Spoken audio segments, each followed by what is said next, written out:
Hoy les contaré unas historias de terror. Todo empezó hace muchos años, cuando yo era pequeña y vivía en casa de mis padres, me inquietaba mucho el mundo de lo oculto y mis amigas y yo nos pasábamos el día intentando contactar con espíritus y cosas parecidas, cosas de niñas. Un día hice en una hoja de papel lo que se puede parecer a una tabla o ouija e intenté contactar con alguien del más allá, no pasó nada y pensé que esas cosas eran tonterías que la gente se inventaba, pero desde que lo hice, aquella habitación no ha vuelto a ser la misma.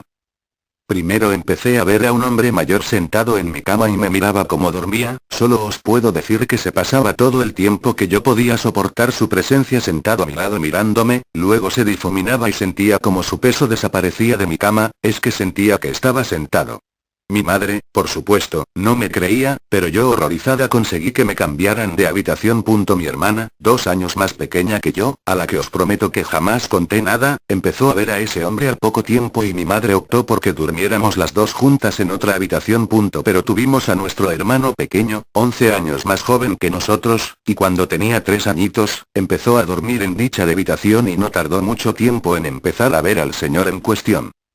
Al final, tuve que volver yo a dormir allí, yo ya casi estaba acostumbrada. Sí, sé que alguien puede pensar que si fuera verdad no lo harías, pero mis padres no iban a cambiar de casa por algo en lo que no creían. Además, el hombre lo único que hace es mirar cómo duermes, acabas por no tener miedo. Pero que estaba ahí, estaba. Aparte de eso, pues en casa siempre pasaban y pasan cosas algo extrañas. Ruidos raros, puertas que se abren, alguien que mencionaba mi nombre, sonidos de llaves, pero al que hoy es mi marido, le pegó un susto de muerte. Recuerdo que salimos a tomar algo, y por algún motivo nos enfadamos y discutimos, llegamos a mi casa y yo me fui llorando a mi habitación, me quedé allí y me parece que me quedé como dormida o algo así, porque recuerdo que Luis me despertó horrorizado y me sacó de la habitación. Le pasó lo siguiente. Era verano y se echó en el suelo y puso la tele, recuerda que intentó coger el mando para cambiar de canal y no se podía mover, comenzó a oír pasos que venían de la habitación donde yo estaba, pasaron por el pasillo y llegaron donde estaba él, los pasos le recorrían la silueta de su cuerpo, tumbado en el suelo, inmóvil, sin poder hablar y mientras alguien le hablaba en una lengua como antigua, no sabe explicar el tipo de idioma que era, ni siquiera la voz, no parecía ni una voz de hombre ni de mujer, no sabe explicarse. Después, los pasos se volvieron al pasillo camino a mi habitación y entonces fue cuando se pudo levantar e ir en mi busca. La casa sigue en el mismo sitio, mis padres viven en ella, y mientras no duerma alguien en esa habitación, no sé si ese hombre sigue mirando cuando duermes. En 1968 una joven alemana, normal y corriente, que todavía iba al instituto comenzó a sufrir convulsiones. Sus padres la llevaron al médico y se le diagnosticó epilepsia. Poco después Anneliese Mitchell empezó a sufrir alucinaciones demoníacas mientras rezaba y a oír voces que le decían que estaba maldita. Unos años más tarde se determinó que las causas de estos comportamientos extraños eran fruto de una depresión con tendencias suicidas. En 1975 los padres, católicos practicantes, llegaron a la conclusión de que su hija estaba poseída, así que la sacaron del centro médico. El primer aviso de que la joven podía estar poseída llegó cuando una señora mayor acompañó a Anneliese a una peregrinación y se dio cuenta de que evitaba pasar por delante de una imagen de Jesús y tampoco quiso beber agua procedente de un recipiente sagrado. Poco después un exorcista de un pueblo cercano verificó que se trataba de una posesión y ahí comenzó el calvario, tanto para los padres como para la chica. Los encargados de llevar a cabo el exorcismo de Anneliese eran 2 párrocos, los padres Arnold Renfiernstal, quienes habían tratado varios casos de posesiones previamente. Anneliese les decía que varios demonios la poseían, entre ellos destacaban Lucifer, Judas Iscariote y Hitler entre otros.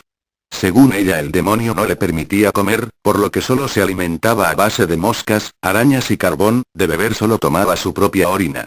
Entre otros hechos extraños que la joven hizo fue arrancar de un mordisco la cabeza de un pájaro muerto, meterse debajo de una mesa y ladrar como un perro durante 2 días seguidos, gritar durante horas y orinar en el suelo eran de los actos más habituales para esta joven.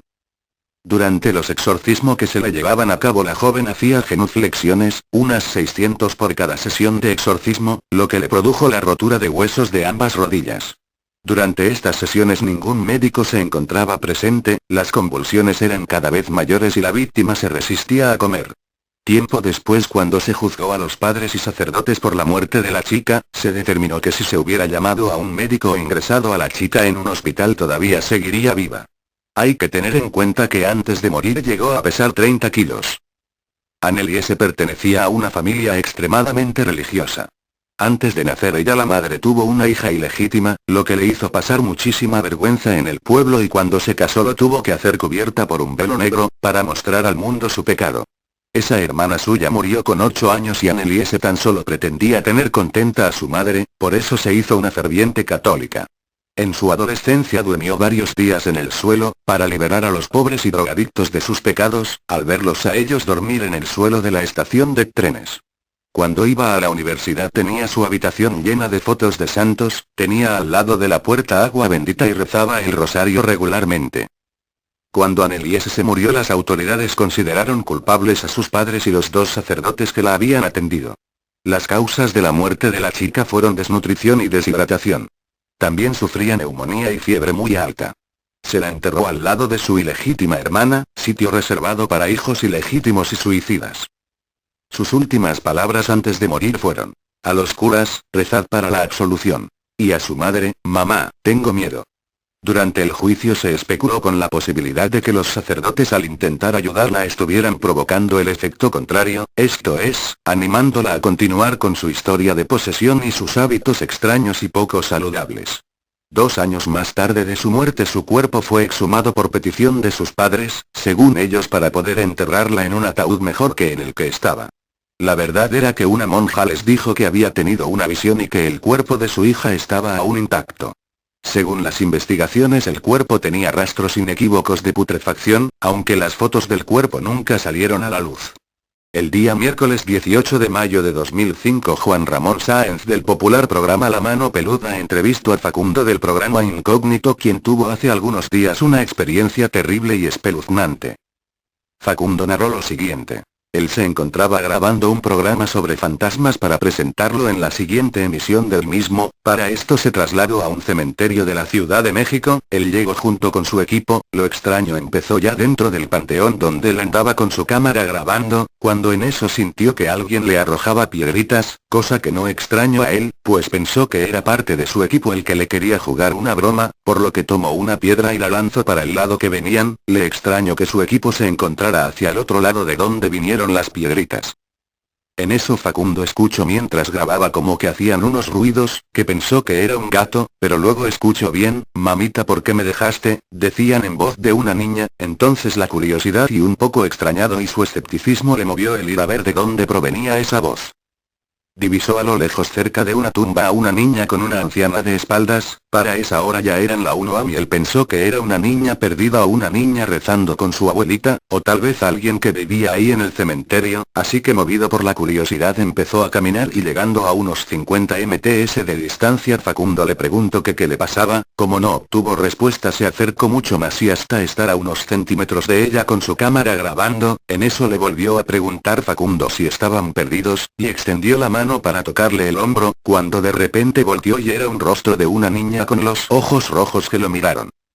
Facundo tiró la cámara que traía y arrancó a correr como loco, así estaba y dice que sentía que las 2 personas venían corriendo tras de él, así llegó donde se encontraba la gente de su equipo, subió en la camioneta agitado y les empezó a contar, ellos sabiendo de cómo es Facundo, pensaron que los estaba vacilando, ahí en la camioneta tenían una cámara que estaba grabando, mientras Facundo les intentaba convencer de lo que había visto vio frente de su camioneta como las luces se prendieron y apagaron, como cuando una persona pasa frente de un carro con luces encendidas, y vio a las 2 personas cruzar frente a su camioneta. Facundo quedó pasmado y les dijo, pero... Al saber que Facundo dejó tirada la cámara dentro del cementerio, decidieron entrar medio incrédulos a ver dónde la había dejado, en eso estaban cuando checando el vídeo de la cámara de la camioneta, vieron las figuras que Facundo les había mencionado antes, suspendieron la búsqueda de la cámara y se fueron asustados.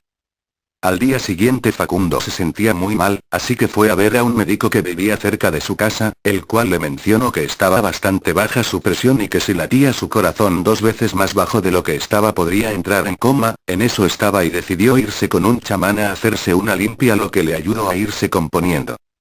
Juan Ramón Sáenz le dijo a Facundo que él había ido a desafiar a algo, pues su incredulidad y escepticismo habían lanzado una especie de reto y algo lo había aceptado, le dijo que eso que le pasó pudo haber sido mortal, pues desafiar algo tan poderoso es muy peligroso.